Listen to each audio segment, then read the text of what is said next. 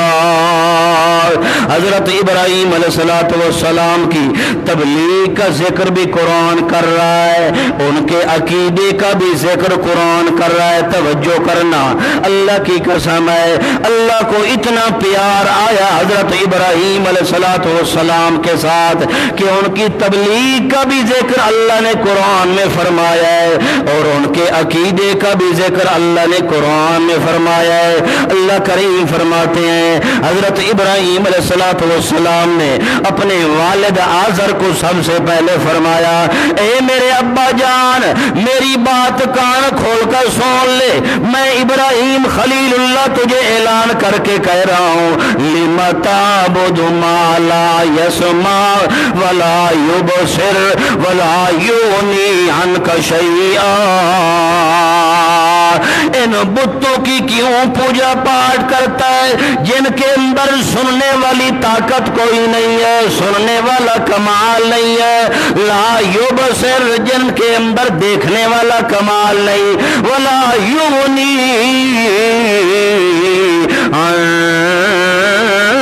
کا شیئا، اور جن کے اندر نفع و نقصان دینے کا کمال نہیں ہے۔ میرا ابا جان تو ان کو خدا سمجھتا ہے جن کے اندر سننے کی بھی طاقت نہیں ہے، دیکھنے کی بھی طاقت کوئی نہیں ہے، نفع و نقصان دینے کے بھی مالک کوئی نہیں، تو ان کو اپنا خدا سمجھ رہا ہے۔ میرا خدا تو وہ ہے جو سنتا بھی ہے، پردوں کے پیچھے سے دیکھتا بھی ہے، نفع اور نقصان کا مالک بھی ہے۔ لہذا ابا جان ان جھوٹے خداؤں کو چھوڑ دے، اس سچے خدا اور شہنشاہ مطلق پر ایمان لے آ جس کے اندر سارے کمالات موجود ہیں، جن کے اندر پردوں کے پیچھے سے سننے والا کمال ہے، جن کے اندر پردوں کے پیچھے سے دیکھنے والا کمال ہے، جس کے اندر پردوں کے پیچھے سے نفع و نقصان دینے کا کمال ہے۔ اس لیے میرا ابا جان یا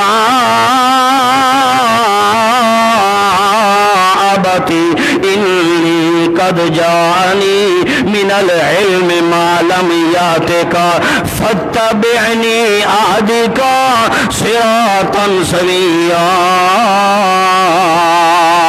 اے میرے ابا جان، پیارے ابا جان، اللہ کریم فرماتے ہیں یہ ادب بھی میں نے حضرت ابراہیم علیہ السلام کو سکھایا تھا کہ اپنے والد تو تیرا ہے تو مشرک، بہت بڑا کافر، مگر جب اس کو تبلیغ کرنی ہے تو بڑے حسن اخلاق سے تبلیغ فرمانی ہے تاکہ وہ ناراض نہ ہو جائے۔ اس لیے حضرت ابراہیم علیہ السلام یا آباتے یا آباتے یا آباتی کہہ رہے، اے میرے ابا جان، فرما رہے انی قد جانی من العلم ما لم یاتک، ابا جان میرے پاس جو علم آیا ہے وہ علم آسمانوں سے آیا ہے، میرا علم آسمانوں کا ہے، تیرا علم زمین کا ہے، تیرا علم گھڑا ہوا ہے، میرا علم اللہ کا دیا ہوا عطا ہے۔ جو میرے پاس علم ہے میرا ابا جان تیرے پاس کوئی نہیں ہے، لہذا تو ایسے کر فاتبعنی اہدک صراطا سویا۔ لہذا ابا جان حق تو یہ بنتا ہے کہ میں تیرے پیچھے چلوں، مگر کیا کروں، میرا علم اللہ کی عطا ہے، میرا علم عرشوں سے آنے والا ہے۔ اب لہذا جب میرا علم بڑا عرشوں سے آنے والا ہے، آسمانوں سے آنے والا ہے، تیرا علم زمین کا گھڑا ہوا ہے، لہذا میرا ابا جان اگر تجھے سیدھا راستہ مطلوب ہے، اگر تجھے جنت مطلوب ہے تو میرے پیارے ابا جان فتبعنی، تو میرے پیچھے چل۔ تو کیا کر، اب باپ بیٹے کے پیچھے چلے، اس میں بے عزتی ہے کہ نہیں؟ بولو، ہے نا؟ کوئی چل سکتا ہے؟ نہیں چلتا۔ مگر اللہ کی قسم ہے دین کا معاملہ ایسا